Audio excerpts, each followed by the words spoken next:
Sinalakay po ang isang opisina sa Maynila na pugad umano ng love at cryptocurrency scam. Halos 70 dayuhan ang arestado. Saksi si Emil Sumangil.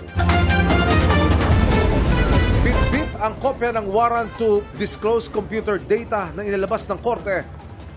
Ni-raid ng PNP Anti-Cybercrime Group ang office space na ito sa Malate sa Maynila na hinihinalang pinamumugaran ng mga online scammer.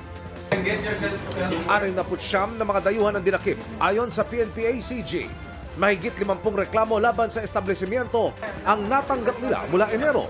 Ang pinaka-modus po nila dito ay pinapa-inlove po nila yung mga nakakausap nila dun sa website, sa isang dating app po.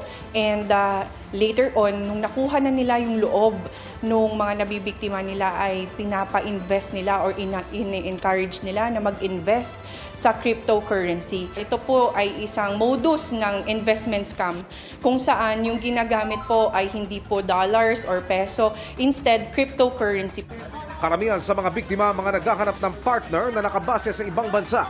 And kung wala na pong maibibigay yung mabibiktima nila, automatically binablock po nila sa website. Yung mga nabibiktima nila ay foreign nationals din.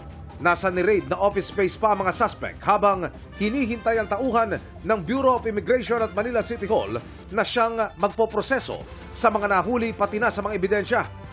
Sinusubukan pa naming kunin ang panig ng mga inaresto. Para sa GMA Integrated News, Emil Sumangil, ang inyong saksi.